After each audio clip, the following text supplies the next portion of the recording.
Hello and welcome to the Tako Tamago channel. In this very first edition, I will be sharing with you on how to carve strawberry roses. Okay, so it's very easy. So all you need is a carving knife. Well, if you don't have a carving knife, don't worry, you can always use a paring knife or any small size knife that you have. But ideally, a carving knife will be just great for this. Well, next you need a chopping board, some wooden skewers, or in Malaysia you call them satay sticks, whichever you're comfortable with.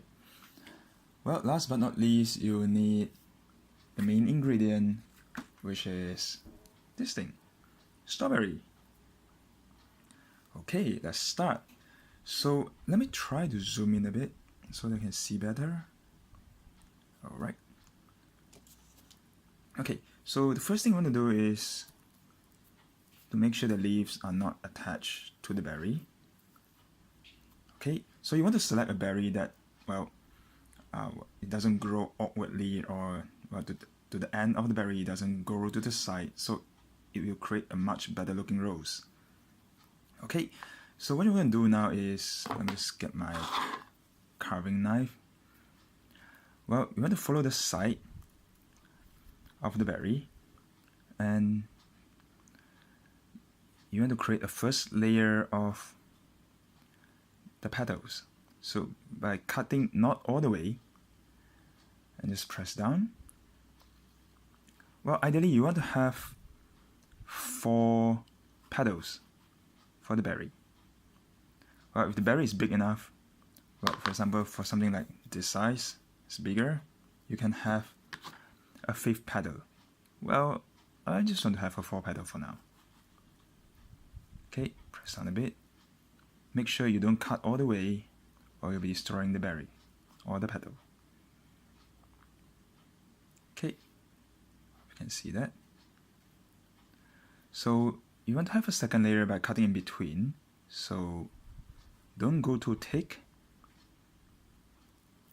Well, in the same time, don't go too thin because it will break off easily.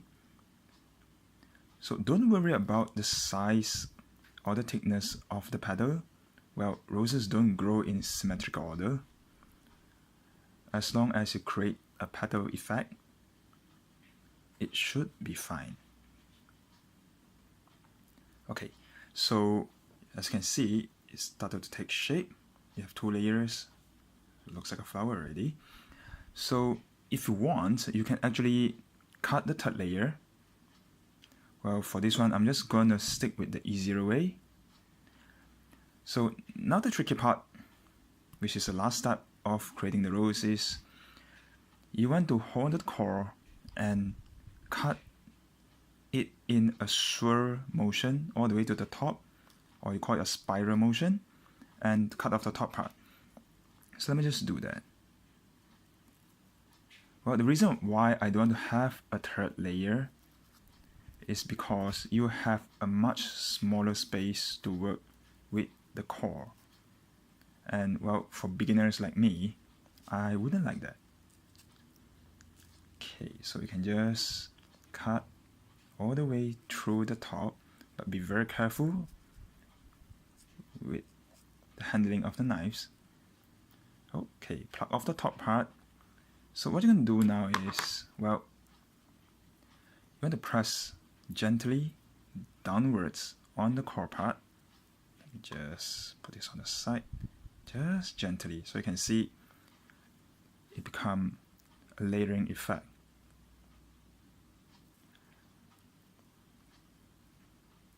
Alright, so what you're going to do is, next, take a wooden skewer, pluck to the center, all the way through, just pull it out. Okay, and then gently open back the petals, all of them. Let me just gently put this aside.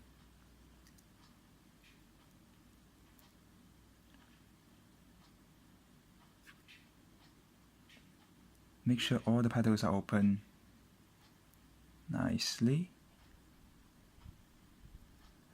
and voila, you have a rose. Let me zoom out so you can see the end product. So this is actually a photo of the final result. So you can see here, I have some berries with the bottom trim sitting on the plate, and the rest of them are actually with a wooden skewer plugged into it, and well, I just put them in a glass. So that's a wrap for today's sharing. Hi, Arthur here. I hope you enjoy watching the video, and if you like it, please help to subscribe to my YouTube channel, and you may also visit my Facebook page under the name of Tako Tamago. Well, till next time, bye bye.